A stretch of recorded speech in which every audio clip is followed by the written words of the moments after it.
Oh, hey there. Didn't see you there. Welcome.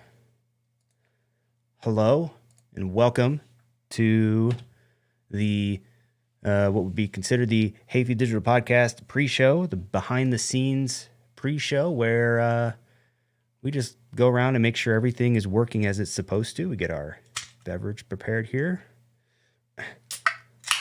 There we go. Today, we're up on Twitch. Today, I can't remember if I showed this before. We're drinking a bubbly bounce, which is a new variety of bubbly I just recently encountered. This one is mango passion fruit, and it's a caffeinated sparkling water. It's got 35 milligrams of caffeine in it for a little extra kick, which is pretty neat. Let's see. Let's go around and make sure we are up and running everywhere else we need to be. Twitter is looking good. Facebook is looking good. All right. Fantastic. YouTube looking good.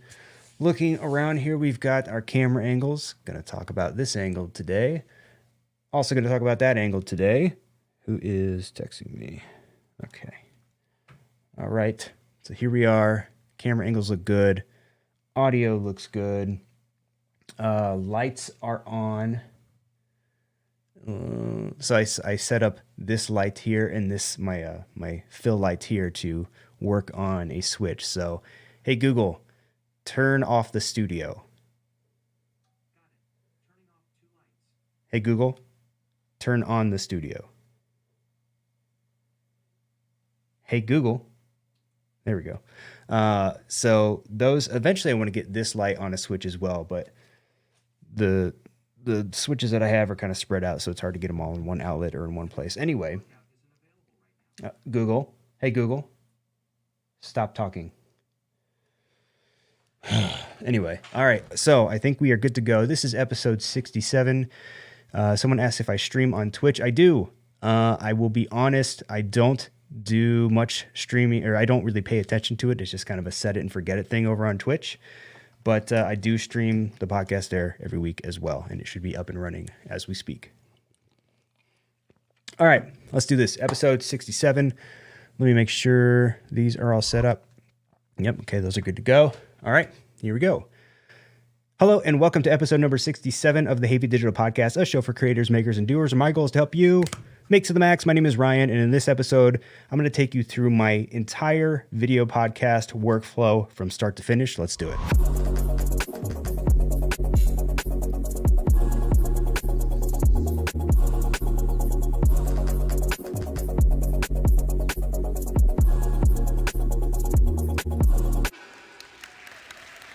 Hello, welcome to the Hafey Digital Podcast.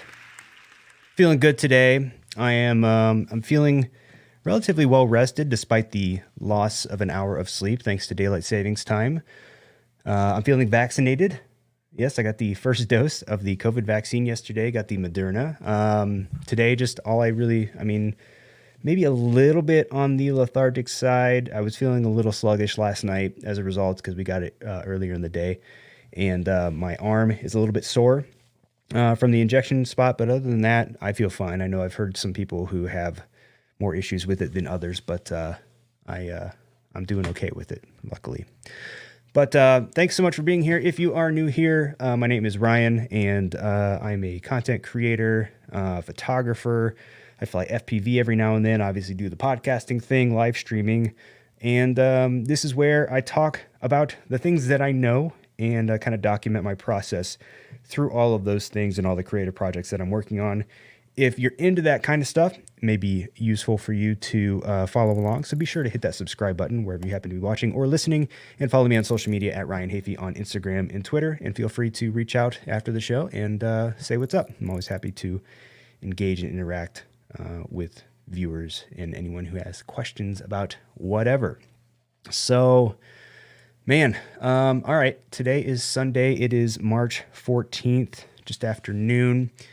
And we got a lot to talk about today. So like I said, I want to talk about my workflow as far as this podcast goes. I realized as I was coming up with some topics for this episode earlier this week, I realized I never really took the time to sit down and explain my process. I've kind of detailed little pieces of it here and there, but never just sort of gone through and gone from beginning to end. So it's not going to be a tutorial. Like, I'll talk about creating a thumbnail, but I'm not going to show you how to create a thumbnail necessarily. Otherwise, this episode would be 3 hours long because there's a number of things that I go through. But if you are interested in just kind of understanding my process as far as getting things set up, getting them distributed, and all that kind of stuff, and getting everything out the door, this will explain to you how I do that. Everybody's different. This workflow may not work for some people, but it works for me. So feel free to follow along. But first, a few updates. I have a new camera angle, which is right here.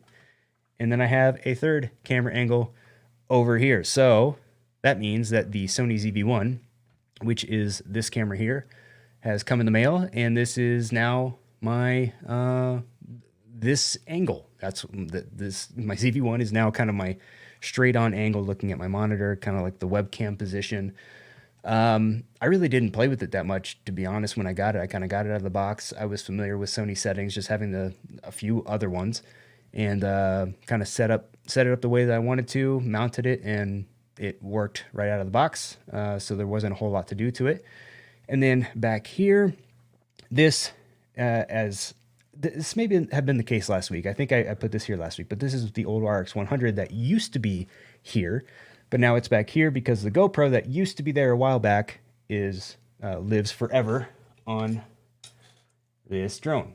So I was originally going to sell the RX 100 Mark V, which is what that is, but I figured, you know what, it works in that spot. I've turned the resolution down to 4K, to 1080 from 4K, which seems to have helped with some of the overheating issues. I would notice that I would get an overheating warning on that camera by the end of every show. So, yeah, it seems to be working good in that position now. Not quite as wide as it was before, so it doesn't give you the full breadth of the behind the scenes in the room here. But I mean, I guess if we're looking at it, it shows off just about everything. You got the ATEM Mini, you got the Rodecaster, microphone, a little bit of the light there, kind of my setup over here. So dog toys on the ground. That's a sloth and that's an alligator. So there you go. Got the camera angles up and running, and I'm happy now. It's a little overkill, probably, but I don't care. I enjoy it. This is my playground. So yeah, got the camera in, and then I wanted to talk about YouTube Shorts. So I talked about YouTube Shorts last week a little bit, and so I actually made a couple over the course of the week. So I got in a little bit of context. So I've been thinking of a way to kind of revitalize my main YouTube channel, and I kind of made the decision to jump back into the tutorial space because I want to be able to create evergreen content that's going to be valuable for a long period of time. And I feel like that there's something missing in the tutorial space in that, you know, there's too many tutorials that take too long, and there's too much context, too much backstory, a lot of fluff. If I'm looking for a tutorial, I want to get the information quickly. And for me, being decent at creating online tutorials, YouTube Shorts seemed like a good solution to being able to get back into making tutorials and not having to worry about spending hours and hours on planning and shooting a 10-minute video per se. So I'm trying to pick smaller topics or easier to digest topics and condense them down into 60 seconds. So it's a 2-second intro, and then I'm into the meat of the tutorial. And you know, I had mentioned previously that the YouTube Shorts, YouTube is pushing those right now because just like with any new social network, anytime there's a new feature, that social network will promote that feature. And YouTube Shorts is kind of like that. And for everyone who doesn't know, YouTube Shorts are basically just 60-second or less videos shot vertically and uploaded to YouTube. And in either the title or the description, you would put #shorts. And that gets you on that supposedly makes your video a YouTube short. And what I noticed in the 2 videos that I uploaded is that, you know, as expected, it was kind of flat as far as views go. And then in both cases, I would publish a video, go to sleep that night, wake up the next morning, and then I would have either anywhere from 3 to 450 views on either of the videos, which is interesting. There wasn't a ton of engagement yet out of those 2 videos, and they were kind of just random arbitrary tutorials, so they're not really timely. But again, this is all about the long game for me. So, but it is interesting the pickup that would come from posting a short, and in both cases, there was a little. I mean, I got a couple comments out of both, and people seem to appreciate the quick delivery and easily digestible information. So I'm going to try to pump out 1 to 2 of those a week for a while. So if there's any tutorials that you'd like to know about in regards to photography, video editing, podcasting, live streaming, leave a comment, shoot me a note, whatever. Because I'm trying to build up a list of topics to cover, and I want to cover the topics that people want to know about. So let me know. And with that said, let's jump in. I did press the subscribe thing. Forget I said anything. So with that said, it's time to jump into the main topic of today, which is, again, my entire live stream video podcast workflow. How do I set up each new episode? How do I schedule a live stream? What do I use? What happens after the live stream is done? How do I get the audio podcast up and running? All that kind of stuff. So we're going to talk about that. So for starters, the first thing that I do, step 1, and I have 10 different things we're going to go through today. Step 1 is I create my thumbnail. And that is, let's go to this angle here, and let's go here. All right, cool. So we got that up. So this is the thumbnail template. I'm here now. This is the thumbnail template that I use. My layers are a mess, so ignore those. But yeah, this is basically just the simple template that I use every time I make a thumbnail. So I'll come in here, I'll turn on my studio lights, I'll sit down and take a picture using this camera here, and I'll pop it in, give it a little processing, and then I will drag it and drop it into this template here. Just change a little bit of text, video podcast workflow, and save it. And that's pretty much it as far as the thumbnail goes. Pretty simple and straightforward. If you're creating thumbnails from scratch for your podcast or whatever it may be worth setting up a template if all of your podcasts kind of go based on the same theme. So that is the podcast. And then after scheduling the podcast or creating the thumbnail, I schedule the YouTube live stream. And doing that, I'm going to, let's see, we're going to try and see if we can do this in real time. I am still on the screen. Okay. So let's go to YouTube. Let's log in under a different thing here. Let me see. I'm going to go here. Boom. Boom. Okay. Let's maybe try it. I have a lot of things here. Let's try it here. I don't know if I can do it here yet, but we're going to try. So when I create a live stream, start here, and then you just go to create and go live. And again, this isn't meant to be a how-to, but I want to just kind of show you. So I want to set, I usually don't get this. The reason I'm getting this now is because I haven't set up a live stream on this channel yet. But typically what would come up is, I would set something for a later date, streaming software. Yeah, in this case, I'm going to use streaming software because I use OBS. And then I would schedule a live stream. I would go in and type the details here, upload my thumbnail, title, whatever, and that would pretty much be it. And then, yeah, this unlisted, good. So then I would schedule it, and then basically, once that's scheduled, it's up there. It's going to show to people who are subscribed to the channel that you have a podcast coming up or that you have a live stream coming up, and it'll tell you the time. And then next up from that, I set up Restream. And Restream, pull this up over here, go back to this view. Restream is the service that I use to be able to live stream to multiple platforms. So in this case, and there's a delay, this is live, what you're seeing on the screen. This is me in the corner live. And then what you see above is the delayed live stream, basically. There's 3 of me now, so that's kind of confusing, but you get the point. So Restream basically allows me to live stream to multiple different platforms. There's additional channels that I can apply or that I can live stream to from here. Actually, if I click add channel, you get an idea of the different options you have. You get more options if you do the paid version. I currently just do the free version, which in my case allows me to live stream to YouTube, Periscope, aka Twitter, Twitch, and my personal Facebook page. I tried LinkedIn, but I guess there's some sort of application process you have to go through with LinkedIn. So currently we're just, it's not working there. But yeah, so you kind of get the idea of how that works. And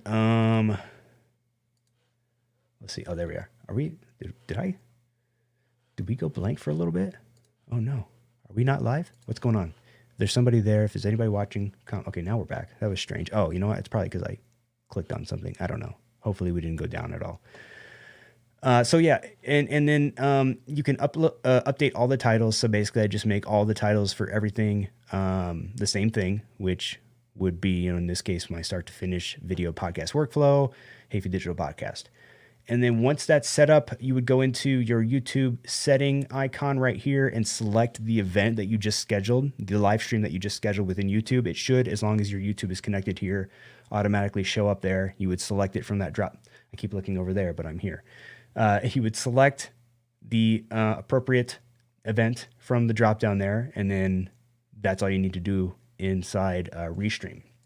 And then once you are set up in Restream, next thing I do is, when the time comes. So this, let's get out of here and let's go here. There we go. Oh man, see, I got to get used to all these. Now that I'm back to 3 camera angles and moving stuff around, I'm not used to which camera I'm on. Okay, so we got Restream set up. Next step number 4, wet the whistle here, is to get the live stream started and check all the different platforms. So to initiate the live stream with Restream, it's actually really simple. So Restream provides you with your RTMP feed details and your stream key that you would put into OBS. So let's say if you just live stream to YouTube, YouTube will give its own set of coordinates for that you would pop into OBS. But in this case, because Restream is going to take that feed and then distribute it to multiple channels, it provides you with the coordinates. You pop those into OBS. And then once they're in OBS, all you have to do is hit start streaming, and then it automatically initiates the live stream on all those different platforms. You don't have to go into YouTube and start it manually. It's just up and running and ready to go. And now that I clicked I'm paranoid now because after clicking all those different buttons and seeing things. Okay, so YouTube seems to be up. That's good. Perfect. Okay. Yeah, and that's it. You just press start streaming. I also hit start recording because I personally record everything, all the baked in video in OBS. And that'll come in handy when we get to after the stream ending and doing all that kind of stuff. But so I set up Restream, initiate the live stream, and then I go around and just make sure that the live stream is live on those different platforms, Twitch, Facebook, Twitter, etc.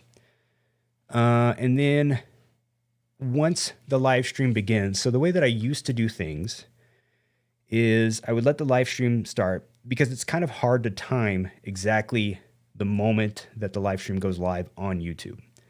So what I would do before is I would kind of take a couple minutes, get set up and everything, do my podcast, end it, and then go back and use YouTube's trim tools and trim off any extra from the beginning and the end. And the problem with that is that I wanted to include timestamps in my episodes, but when you trim things in YouTube, first of all, it takes a couple hours for the episode to process on YouTube before you can do any trimming. And then once that's done, and then you trim again, it has to process again. And then I would have to wait until all that processing was done, which can take basically a day. And then I would be able to go back in and add timestamps if I wanted. But I wanted to be able to add timestamps right away.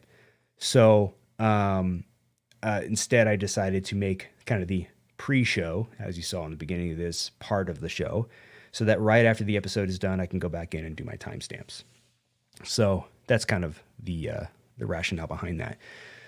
But yeah, I'll go and do during that pre-show period, I'll go through and do a systems check. I'll check my camera angles, make sure all my angles are on, check my audio, make sure my audio is up and running, make sure all my studio lights are up and running, and just make sure that all systems are go.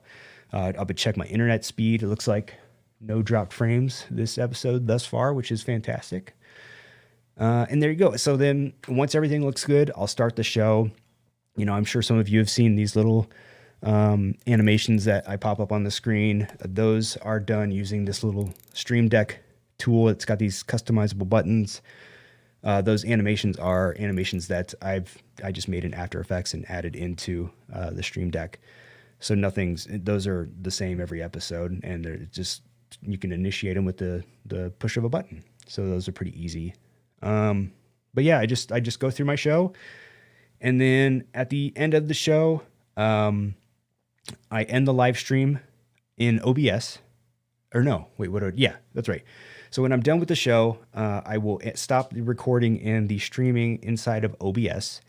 And that, in most cases, ends the live stream on the other social networks, Facebook, all of those, wherever it's currently streaming. And sometimes, though, I have noticed where I'll have to go into YouTube and manually stop the stream. It's only happened a handful of times, but for some reason that I don't know. I'm not sure what caused those particular instances. But in most cases, the way that OBS works with Restream, if you stop streaming in OBS, then it will stop streaming on those channels that you're streaming to. The exception would be, let's say, if you're only live streaming to YouTube, you would need to initiate and end the live stream in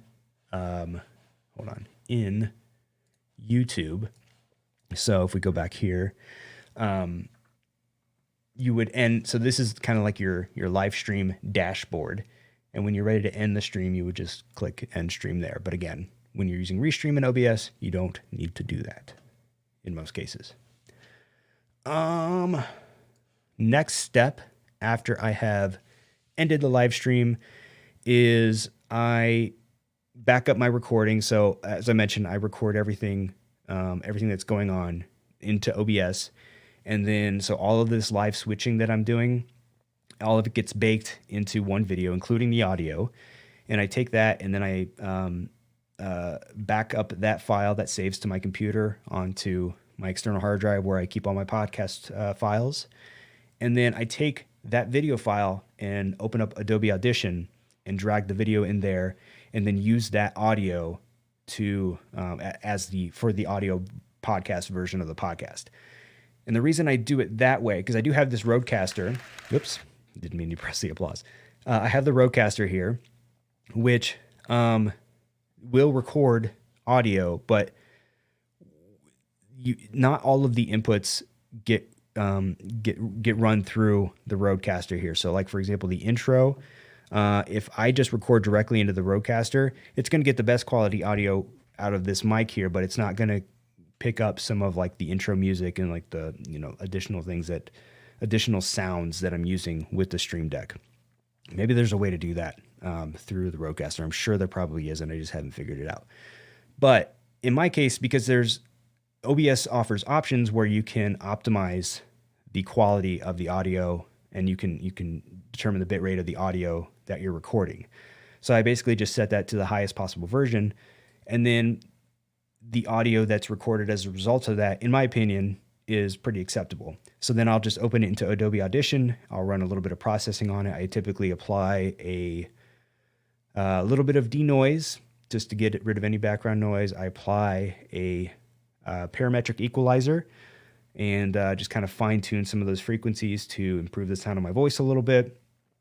I will then apply a single band compressor essentially. If you have audio, actually I was speaking with someone the other day and gave him a little tip on this. Like I noticed in his podcast, he was interviewing someone.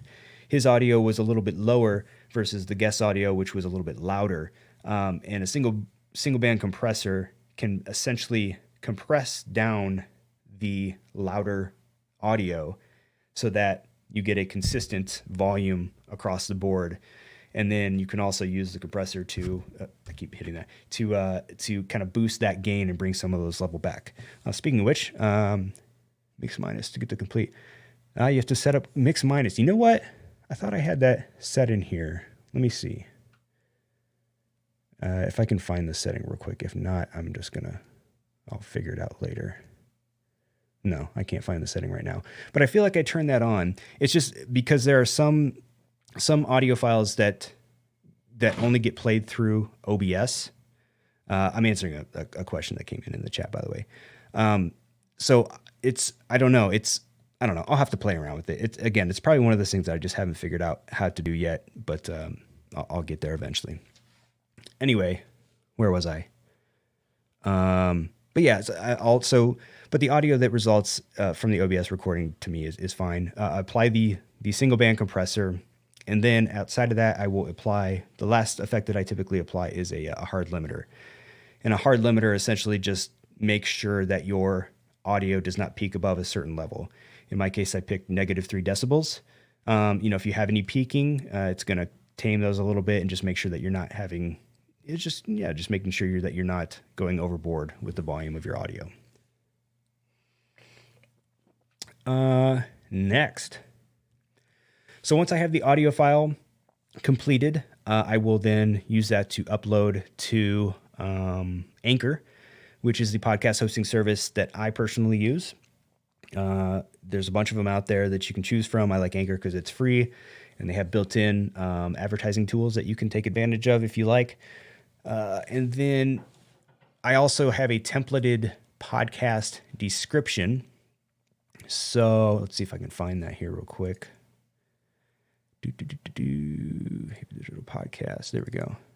So we'll go back here over to this again. I know it's kind of small, but this is just my usual description, and then I will take my YouTube video description, paste it into here. I will also grab the URL of the video podcast so that if anyone is listening and wants to watch the replay, I'll paste that in there. And then it's just as easy as, selecting all, copy, paste, and paste it into the Anchor description. And then you just press publish on Anchor, and it's up and out. Anchor's really easy. And publishing to Anchor versus, say, publishing to YouTube where you got to make thumbnails and all this crazy stuff, all these settings, Anchor makes it really easy. So I do enjoy me some Anchor. Next, what we got? After that, once the audio is uploading and getting processed within Anchor, I'll start working on my timestamps. So I'll quickly scrub through the video. I mean, I'm hosting the video myself, and I have my notes as far as what I wanted to talk about. So it's kind of easy for me to go through and find the points where I started talking about whatever, and then just including timestamps. So one note with timestamps. So by the way, for anyone interested, timestamps allow you to, like if you've ever watched a video and you see the dashed lines at the bottom of the video, timestamps allow you to create different sections of your video that people can either click on and go to with one click, or they can kind of scrub through and see, okay, this section of the video, he's talking about this.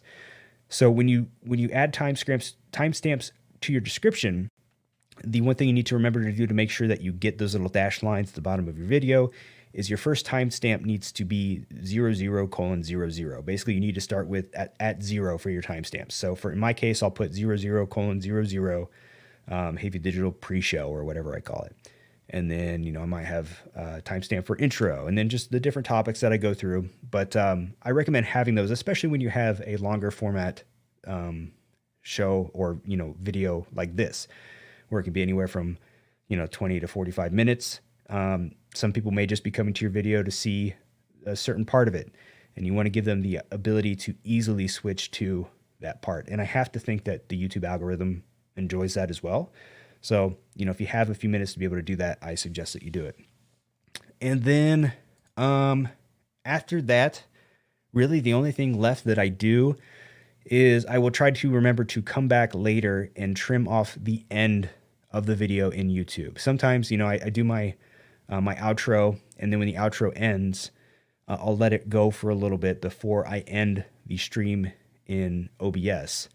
The reason I do that is because there's like a 15-second delay, and I haven't dialed in exactly when that delay ends. Like if when the outro stops and I hit stop streaming right then, will it continue to send those final 15 seconds of data to YouTube or to restream, or does it just stop? And it's just easier for me to kind of let that run for a little bit, give it a little breathing room, and then stop the stream so that, and then I just go back and chop that off later. I still keep the part in the beginning so I can have those timestamps, as I mentioned, but I'll lop it off the end, and just makes it look a little bit cleaner. And then, of course, add in some end screens if I haven't already. And that's it. That's kind of the workflow. So to recap, real quickly, rapid fire here. Number one, I create my thumbnail using a Photoshop template. I go in and I schedule my live stream. I set up restream after the live stream is scheduled so that I can select that YouTube event. The event being the scheduled live stream. Number four, I initiate the live stream with OBS and go through and check, just make sure that the live stream is up and running on the different platforms. After that, I do a systems check, meaning go through and check my camera angles, make sure they are all up and running, check my audio, check my lighting, make sure that all systems are go, check my internet speed, of course. And then number six, after the show is done, I end the live stream. Number seven, I back up the recording of the live stream and bring that recording into Adobe Audition so that I can process the audio from that for the audio version of the podcast. Number eight, I upload the audio to Anchor and create a description and title based on the YouTube description and title that I make. Number nine, I add timestamps to the description of my YouTube video. And by the way, I don't do those in Anchor just because based on my own use case, if I'm listening to a podcast, I'm just kind of popping the earbuds in and I'm driving or I'm walking on the treadmill or something. So I'm not too concerned about flipping around. So I find it's more valuable within YouTube. And then finally, I trim the end of the video in YouTube after it's done processing. And that's my workflow. That's my entire live stream video podcast workflow. Of course, there's a lot of work that goes into that initially, as far as, getting all the visual elements set up, setting up your studio, setting up, creating your thumbnail templates. All that work comes in advance. But once you have that in place, you can start to create these different systems that allow you to do things efficiently and to get in and out in a short amount of time. So there you go. That is my YouTube workflow. I hope you appreciated that. I hope it brought you some value. And if it did, be sure to hit the subscribe button wherever you happen to be watching or listening, and follow me on social media at Ryan Hafey on Instagram and Twitter. I appreciate you being here. But for now, we're going to go ahead and call this one done. So until next time, keep on creating, making, and doing, and we will see you in the next one. Bye-bye.